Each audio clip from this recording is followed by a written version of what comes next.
orang muslim tanya kepada saya, Pak, itu yang tidak bisa masuk akal bagi saya. Kenapa yang tidak masuk akal? Jangan-jangan tidak masuk di akal, bukan tidak masuk akal. Kok firman jadi manusia, Pak? Sampean percaya nggak dengan nuzulul Quran? Firman turun jadi buku. Nuzulul Quran itu kan firman turun jadi buku. Jadi firman menjadi buku. Percaya nggak kamu firman menjadi kitab suci? Percaya, Pak. Loh, kalau firman turun jadi buku aja kamu percaya. Buku itu benda mati. Masa firman jadi manusia kamu tidak percaya? Langsung dia diam. Iya ya Pak, iya makanya jangan kritik orang. Kritik orang itu kan gampang. Firman menjadi buku kamu bisa percaya. Tapi kan nggak pernah kami mengatakan Quran itu Tuhan. Justru itu masalahnya. Sesuatu yang bukan ciptaan itu apa? Sesuatu yang bukan ciptaan itu kan pasti pencipta. Di dunia itu hanya ada dua. Pencipta, ciptaan. Kholik, makhluk. Tidak ada yang di tengah-tengah. Saudara muslim kita ini percaya Al-Quran itu nggak diciptakan. Karena dia firman Allah. Karena apa? Allah menciptakan dengan firman-Nya. Tidak mungkin firman diciptakan. Makanya doktrin ahli sunnah wal jamaah yang diklaim oleh NU itu memperkenalkan ungkapan man qala innal Qur'an makhlukun fahuwa kafir. Barang siapa yang mengatakan Al-Quran itu diciptakan, maka dia kafir. Tentu bukan kertasnya yang nggak diciptakan. Kertasnya kan made in Probolinggo, pabrik leces Padalarang. Kertas itu kan ciptaan pabrik. Apakah firman Allah itu ciptaan pabrik? Oh bukan, Pak. Bukan kertasnya yang disebut bukan ciptaan. Lalu apanya? Firman Allah yang terkandung di dalamnya. Nah sekarang saya balik. Yang disebut Yesus sebagai putra itu bukan kemanusiaan yang bisa mati. Kemanusiaannya bisa mati. Tapi firman Allah yang adalah Allah tidak bisa mati. Sama dengan kamu bilang. Quran itu ada kalam yang kekal. Kalam nafsi. Yang qaimah bidzatillahi ta'ala. Yang melekat pada Allah. Tetapi ada kalam lafaz yang turun jadi buku. Turun jadi buku itu mati. Bisa hilang. Bisa terbakar. Tapi firman Allah tidak bisa terbakar.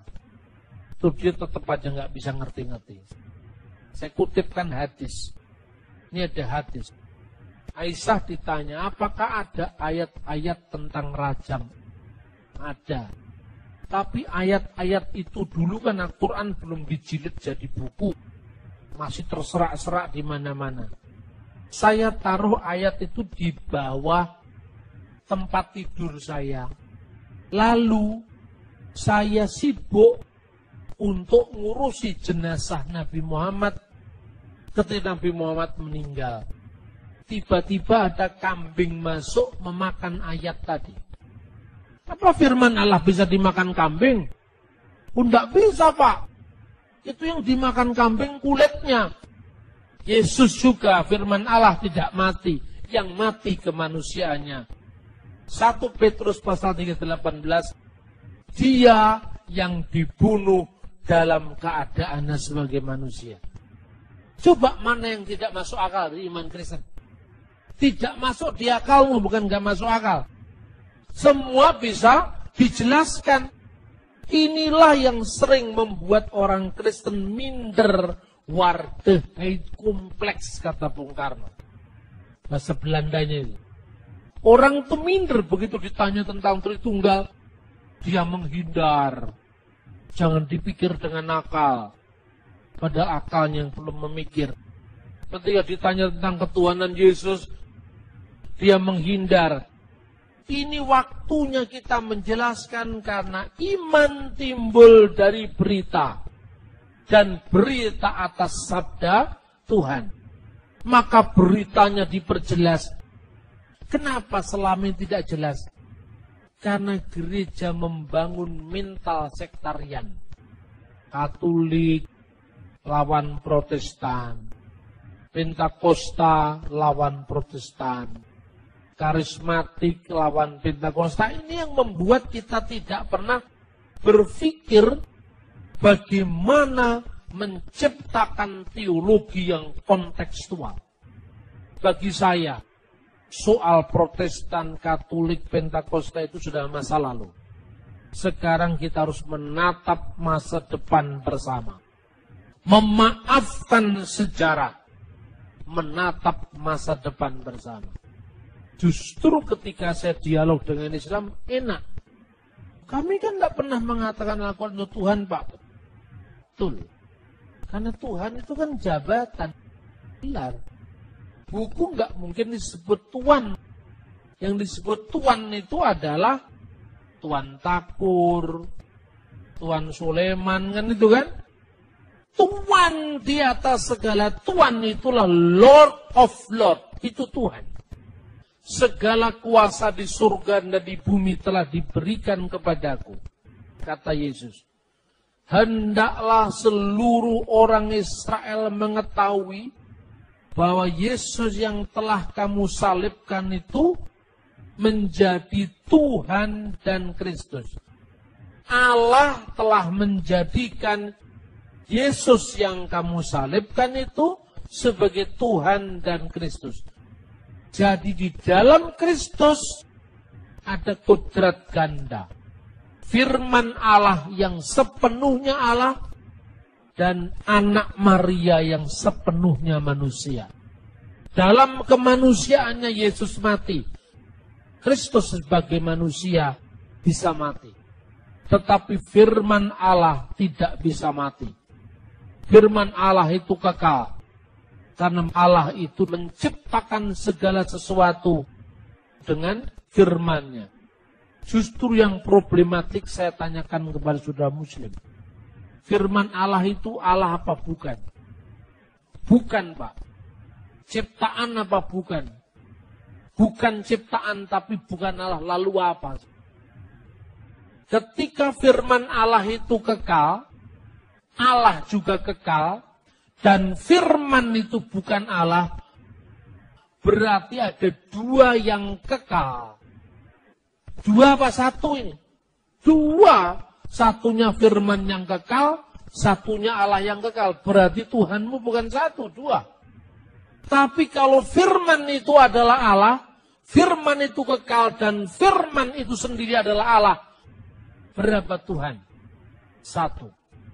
Kekristenan lebih tauhid kalau begitu. Nah, mulai pusing. Saya belokkan yang lain dulu supaya dia tidak marah. Saya cuma mengatakan, makanya jangan suka mengkritik. Pahami dulu apa yang Anda kritik. Orang Kristen tidak seprimitif apa yang kamu pikir. Bahwa Tuhan itu beranak, Nabi dipertuan. Tidak seperti itu. Umat Kristen memiliki dasar yang kokoh, yaitu kitab suci, Alkitab, yang teksnya bisa dilihat sampai hari ini, keakuratannya bisa dipertanggungjawabkan, dan bahkan Taurat yang kita pakai, Jadian, Keluaran, Imamat, Ulangan, Bilangan, Sefer Bereshit, Sefer Elishemot, Wayikra, Elehadevarim, itu kitab Bemidbar, Wayikra, Elehadevarim. Nama-namanya kitab suci, kitab Musa yang pertama. Itu satu kitab dipakai oleh tiga agama yang berbeda-beda. Pertama, orang Yahudi. Orang Yahudi itu jelas nggak percaya Tuhan Yesus. Tapi kok kenapa perjanjian lamanya sama dengan kita? Ayo sekarang. Anda pergi ke Israel, beli Alkitab perjanjian lama namanya Tanakh. Tidak perlu Anda tanya, saya yang mau edisi Kristen, bukan edisi Yahudi. Wong edisi dengan Yahudi sama saja kok. Bahasa Ibraninya kan sama. Terjemahannya mungkin Yahudi beda. Misalnya dia menerjemahkan Wiruah Elohim merakefet alfini hamayim. Dia menerjemahkan dan angin dari Allah melayang-layang di atas permukaan air. Karena kata ruah juga bisa berarti angin. Tetapi ketika ruah diartikan angin dari Allah, orang Yahudi hanya menghindari supaya tidak ada doktrin Roh Kudus. Padahal kata dari nggak ada di situ. Yang ada Wiruah Elohim, dan ruah itu ada roh Elohim Allah, roh Allah.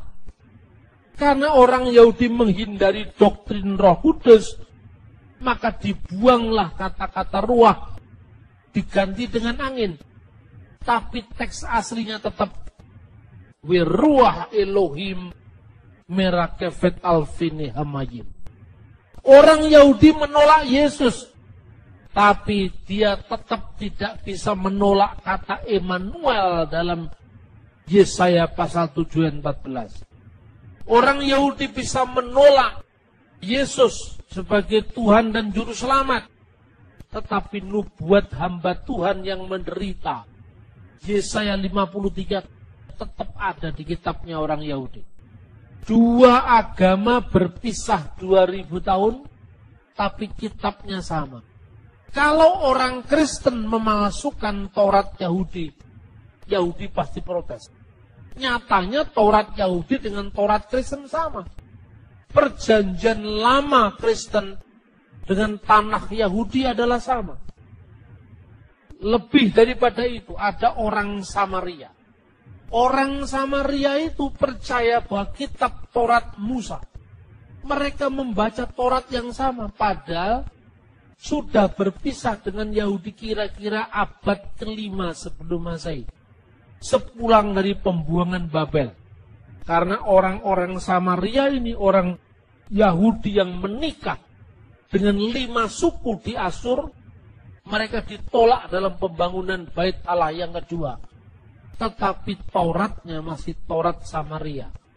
Taurat yang sama dengan Taurat Yahudi, sama dengan perjanjian lama Kristen. Khususnya kelima kitab Taurat yang pertama. Kejadian 1 ayat 1. Yahudi, Kristen, Samaria membacanya sama.